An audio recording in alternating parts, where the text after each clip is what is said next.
I still remember the day Emma was born. I was 5 when Mom and Dad told me I was going to be a big sister. They said it would be wonderful, that I'd have a best friend for life. What they didn't mention was that I'd also become invisible.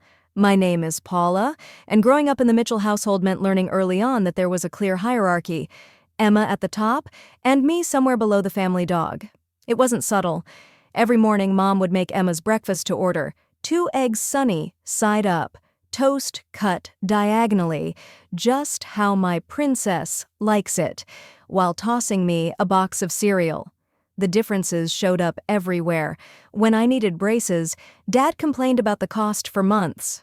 2 years later, Emma needed them too, and suddenly money was no object. They even got her the fancy clear ones I'd begged for but was denied. My straight A's were met with distracted nods, while Emma's B- in math earned her a celebratory dinner at her favorite restaurant. Birthday parties were another sore spot. Mine were simple affairs, supermarket cake, a few friends in the backyard. Emma's were full-blown productions with bounce houses, hired entertainers, and custom-made cakes. I once overheard Mom telling her friend, "Well, Emma just appreciates these things more. Paula's so practical." The worst part was watching Emma change. She started out as a sweet kid. We used to build blanket forts together and make up silly stories, but year after year of being treated like she could do no wrong took its toll. By the time she hit middle school, she'd become exactly what you'd expect. "Paula, where's my blue sweater?" she demanded one day, ransacking my closet without permission. "That's mine, Emma. Mom bought it for my birthday." "Well, I need it for Jessica's party. Mom, Paula won't share." Inevitably, Mom would side with her. "Paula, don't be selfish. Let your sister borrow it." I learned to pick my battles, to expect nothing, and to find validation elsewhere. School became my sanctuary. While Emma was being showered with praise for participating in the school play, she had 2 lines, I was winning science fairs, acing AP classes, and quietly building my escape plan. When my acceptance letter from State University arrived, full scholarship, I thought maybe, just maybe, they'd be proud. Instead, dinner that night was dominated by Emma's dramatic retelling of her 7th grade student council election campaign.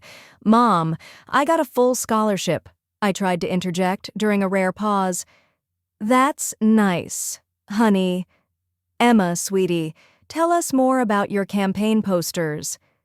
Those first years at college, I only came home for major holidays, and even then I'd count the minutes until I could leave.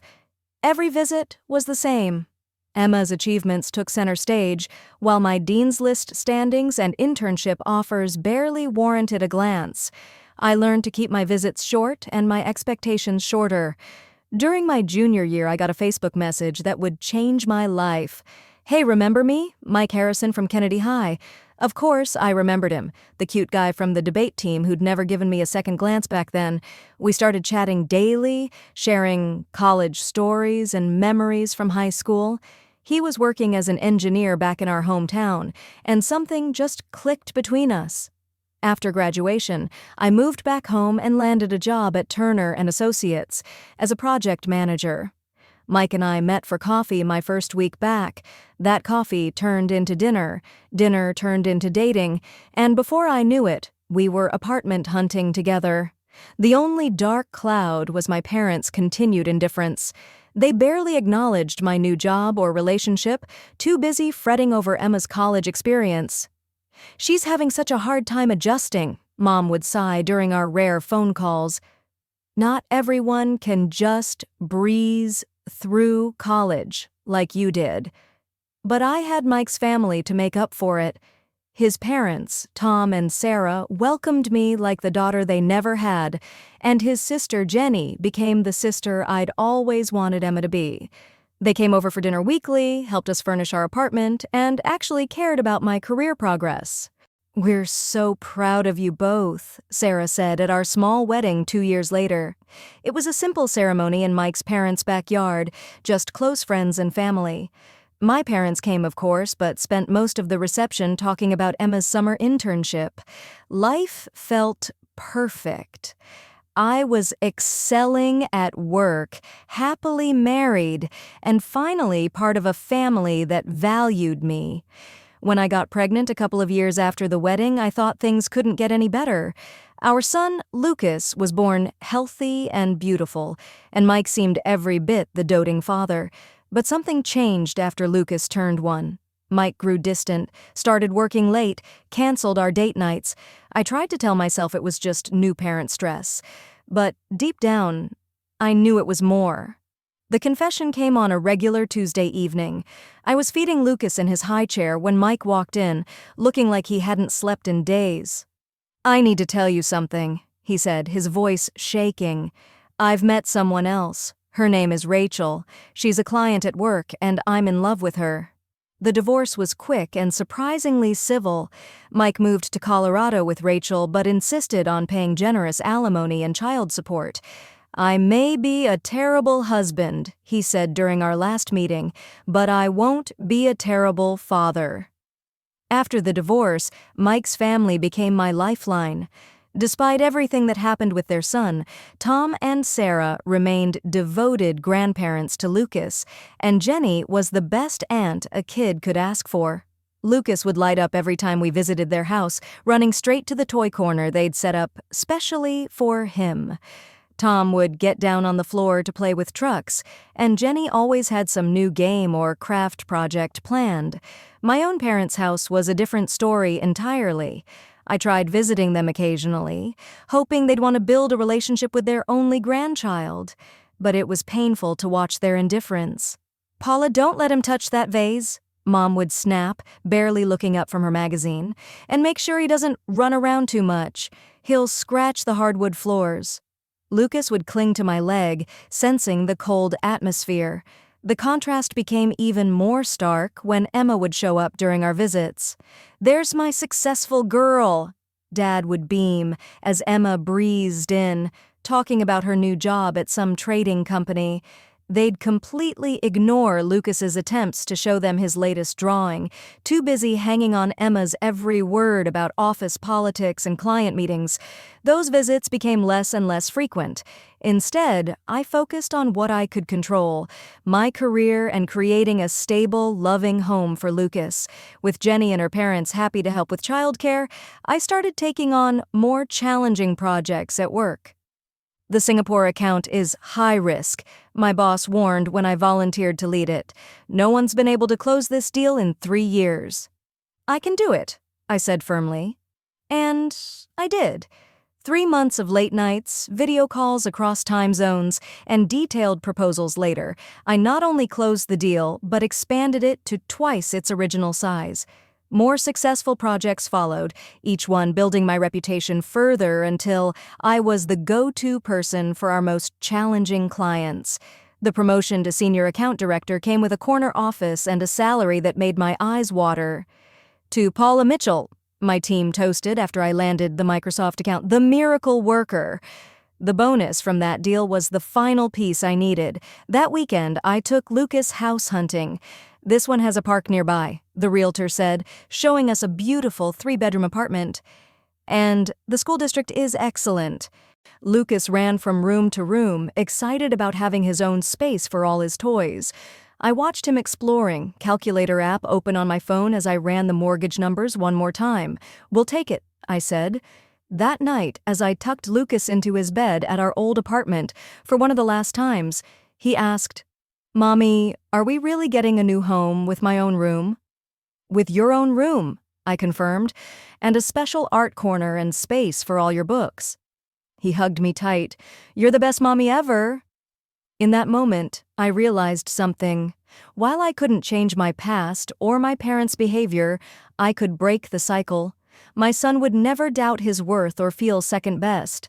It was amazing how quickly things changed after word got out about my promotion and new apartment. My phone buzzed with a text from Mom.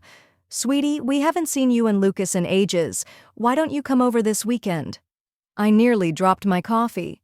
This was the same woman who'd spent the last 5 years barely acknowledging my existence. I thought about Lucas, who still asked about his grandparents sometimes. Maybe people can change. The next weekend, I took Lucas to their house. The difference was startling. "There's my favorite grandson," Dad called out as we walked in. Considering Lucas was their only grandson, this wasn't saying much, but still.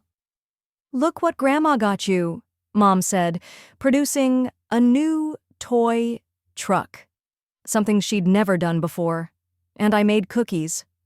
You do like chocolate chip, right?" Lucas, too young to remember their previous indifference, was delighted. I watched as my mother actually got down on the floor to play with him, something I'd never seen her do before. "Paula, honey," Mom said later while Lucas was occupied with his new truck, "we'd love to have him over more often. Maybe some weekends. You must need a break sometimes." It was surreal, but I decided to go with it. What was that saying about not looking a gift horse in the mouth? Over the next few months, my parents became surprisingly involved grandparents. They started asking for Lucas to stay over on weekends, and I used that time to catch up with Jenny. "You seem happier," Jenny observed during one of our shopping trips, "more relaxed." "It's nice seeing them finally make an effort," I admitted, even if I knew why. The why became clearer when the requests started coming, small at first. Mom needed help with a plumbing bill, Dad's watch needed repair, little things that were easy enough to cover with my new salary. "Of course, I'll help," I said, each time, remembering all the dance lessons and summer camps they'd paid for Emma but denied me. It felt good, in a way, to be the one they turned to now. Then, I heard about Emma through the family grapevine. Her job at the trading company wasn't going as planned. She'd been passed over for several promotions. "It's just office politics," Mom defended during one of our new regular family dinners. "They don't recognize talent there." The requests for money grew larger, a new refrigerator, home repairs. Then came the big one. "Sweetheart," Dad said one Sunday while Lucas was napping upstairs, "we've been thinking of getting a new car. The payments would be a bit steep for us, but with your new position—" They named a figure that would have made me choke a year ago. Now it was manageable. "We'll pay you back," Mom assured me, but we both knew they wouldn't. I agreed anyway. Maybe it was validation I was buying, or maybe I just wanted to prove something to myself. Either way, I started sending them a check each month for the car payments. "Just be careful," Jenny told me over coffee the next day. "Money has a way of complicating things." I nodded, but inside I was thinking, how complicated could it get? I had more than enough, and if buying my parents' attention meant Lucas got to have grandparents in his life, wasn't that worth it? It started as a normal Tuesday at work. I was in the middle of a client presentation when the first wave of pain hit, sharp and sudden, making me double over in my chair. "Call an ambulance," I heard someone say. "She's white as a sheet." Everything after that became a blur of movement and voices. The paramedics arrived quickly, helping me onto a stretcher while I tried to focus through the waves of pain. "Classic appendicitis symptoms," one of them said. "We need to get her to Memorial right away." Through the haze of pain, one crystal-clear thought broke through. Lucas. He needed to be picked up from school in 2 hours. At the hospital, the diagnosis was quick and definitive. "Your appendix needs to come out," the doctor said. "We've got an OR ready. You'll need to stay for at least 2 days post-surgery." "I need to make a call first," I managed to say. "My son—" The nurse handed me my phone and I dialed Mom's number with shaking fingers. She picked up on the 4th ring. "Mom," I said, trying to keep my voice steady, "I'm in the hospital. It's my appendix. They need to operate right away. Could you please pick up Lucas from school? I'll need someone to watch him for a couple of days while I recover." There was a pause, then, "Oh, honey, that's not possible. Your father and I are getting ready for Emma's promotion party. She finally made junior executive at her company." The pain in my stomach was nothing compared to the one in my chest. "Mom, please, I need help. Lucas needs to be picked up in less than 2 hours."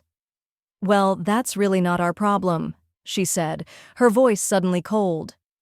We are in a hurry to go to a restaurant where there will be 50 people. We can't be babysitting." "Babysitting? He's your grandson." "Look, Paula," she sighed, as if I was being unreasonable. "Lucas is your responsibility. He's always being so noisy and touching everything. It's really quite a burden." I couldn't believe what I was hearing. A burden? After everything I'd done for them? "I've been paying your car loan for the past year," I said, my voice trembling. "Every time you needed money?" She cut me off with a laugh that chilled me to the bone. "Oh, we won't be needing your handouts anymore. Emma's new position comes with an excellent salary. She's going to help us instead of you." The line went dead. I lay there in the hospital bed, phone still pressed to my ear, tears mixing with sweat on my face. All those months of helping them, all that money, all those weekends of playing happy family. And this was what it came down to. The moment someone better came along, Lucas and I were back to being inconvenient afterthoughts. The nurse touched my arm gently. "Miss Mitchell, we really need to prep you for surgery now." I nodded, already pulling up Jenny's number on my phone. She picked up on the first ring. "Jenny," I said, my voice cracking, "I'm in the hospital." "Appendicitis. They're prepping me for surgery. Could you please pick up Lucas from school? I hate to ask, but text me the school details." She cut in immediately. "What time does he need to be picked up?" 2:30. "Jenny, I'm so sorry to impose—" "Stop it. Lucas is my nephew. Of course I'll get him. We'll have a sleepover at my place, won't we? He loves playing with Max anyway." I could hear her grabbing her keys in the background. "Thank you," I whispered, tears streaming down my face. "I called my parents first." "They'll tell me later," she said firmly. "Focus on getting better. Lucas will be fine with me, I promise." The next thing I remember was waking up in recovery, groggy from anesthesia. My first coherent thought was about Lucas, but there was already a text from Jenny waiting. "Lucas is having a blast. We made pizza and built a blanket for it. Don't worry about anything except getting well." She sent photos over the next 2 days. Lucas playing with her dog, Max helping her bake cookies, falling asleep amid a pile of stuffed animals. Each one made my heart squeeze with gratitude. When I was finally discharged, Jenny drove me to her house. Lucas ran to me the moment I walked in, stopping just short when he remembered I was still sore. "Mommy, Aunt Jenny let me help make breakfast every morning and Max slept in my blanket fort." Jenny helped us get home, stocked our fridge, and promised to check in daily. The next 2 weeks passed in a blur of recovery, with Jenny bringing over meals and keeping Lucas entertained when I needed rest. One evening, scrolling through social media during Lucas's bedtime story, I saw them, dozens of photos from Emma's promotion party, posted the same day I was in the hospital. Mom and Dad beaming proudly beside Emma in her designer dress, champagne toasts, an elaborate cake. Everyone laughing and celebrating while I lay in a hospital bed, their grandson dismissed as a burden. That night, after Lucas was asleep, I sat down at my computer. First, I canceled the automatic monthly transfer to my parents' account for their car payment. Then, I blocked them on every social media platform. Looking at the framed photo on my desk, Lucas and me at the park, both laughing as Jenny's dog, Max, chased bubbles around us, I felt something shift inside me.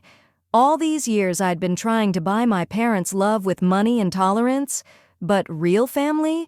Real family picks you up from the hospital. Real family builds blanket forts with your kid. Real family shows up. 3 months have passed and life has fallen into a peaceful rhythm. Jenny and her parents are regular fixtures in our lives, filling our weekends with barbecues, park visits, and movie nights. Then, on a quiet Sunday afternoon, my phone rang. Mom's number flashed on the screen.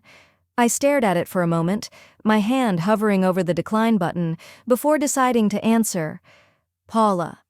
Mom's voice had that sugary sweet tone she always used when she wanted something. "How are you, sweetheart?" "What do you want, Mom?" A theatrical sigh. "Well, Since you ask, your father and I are in a bit of a situation with the car payments. I felt a laugh bubbling up in my chest but held it back. Oh? Yes, you see. She paused for dramatic effect. We thought Emma would help us with her new position and all, but when we asked her, she just refused. Can you believe it?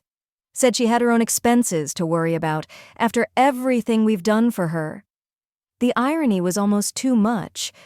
We were hoping, she continued, her voice getting smaller, that maybe you could start helping with the payments again, just until we figure something else out. This time I couldn't hold back the laugh. It burst out of me, sharp and bitter. Paula, this isn't funny. We could lose the car. You know what's funny, Mom? 3 months ago, I was being wheeled into emergency surgery, and you called my son, your grandson, a burden. You couldn't be bothered to help us because you were too busy celebrating Emma's promotion, the same Emma who now won't give you a dime. We were just busy that day. You know how these events are. No, Mom, I know exactly what it was. I was useful when I was paying your bills.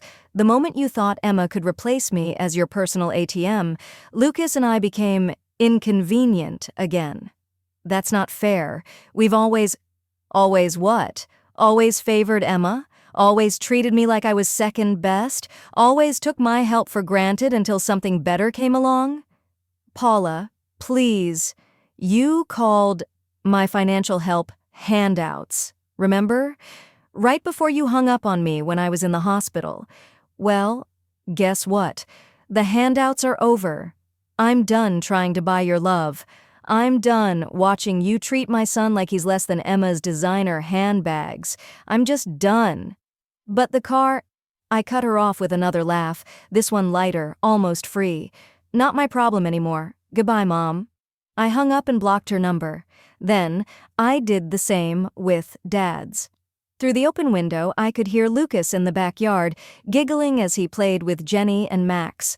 Real laughter, real love, real family. The calls started coming in waves, first from Mom's phone, then Dad's. When I didn't answer, their voicemails ranged from tearful pleas to angry demands. The text messages weren't any better. Paula, please, we're your parents. This is so selfish of you. We'll lose the car because of you. Each message only confirmed I'd made the right decision. Not one of them mentioned Lucas. Not one expressed regret for how they treated us. It was all about them, their needs, their car, their feelings. After a week of this, I'd had enough. I blocked their numbers completely, set up email filters to send their messages straight to trash, and finally felt like I could breathe again. You okay? Jenny asked one Sunday afternoon, as we watched Lucas and Max chase each other around her parents' backyard. Tom was at the grill, and Sarah was setting up the patio table for our weekly family dinner. You know what? I said, accepting the lemonade she offered. I really am. I keep waiting to feel guilty or sad, but mostly I just feel free. You gave them more chances than they deserved, she said, squeezing my hand. Sometimes the healthiest thing you can do is walk away. Mommy! Mommy! Look what Grandpa Tom taught me. Lucas came running over, proudly showing off a new frisbee trick. I watched as Tom abandoned the grill to help Lucas perfect his throw, while Sarah called out encouragement from the patio. This was what family should be. People who show up not just for the good times, but for the hospital runs and school pickups too. These days, I don't know if my parents still have their car or if Emma finally stepped up to help them. I don't know if they're still throwing elaborate parties or lamenting their ungrateful eldest daughter. I don't check their social media, don't ask mutual acquaintances about them, don't drive by their house when I'm in the neighborhood. What I do know is this: Lucas has never asked about them since that day. Children are intuitive. They know who truly loves them. He has grandparents who never miss school plays, an aunt who builds blanket forts with him, and a mom who finally learned that love shouldn't come with conditions. Last week, Lucas brought home a family tree project from school. He'd drawn Tom and Sarah right next to me, with Jenny and Max nearby. His father had a small branch of his own. We've kept things cordial there, with regular video calls and holiday visits, but my parents and Emma weren't on the paper at all. "Is this okay, Mommy?" he asked, showing me his work. "Miss Johnson said family trees usually have more people, but I told her these are the only ones we need." I hung his drawing on the fridge, right next to the photo from his last birthday party. All of us around the cake, genuine smiles on every face. "It's perfect, baby," I told him. Absolutely perfect. Sometimes the family you're born into isn't the family you're meant to have. Sometimes you have to let go of the people who should have loved you to make room for the people who actually do. It took me 32 years to learn that lesson, but watching Lucas grow up surrounded by real, unconditional love, I'd say it was worth the wait.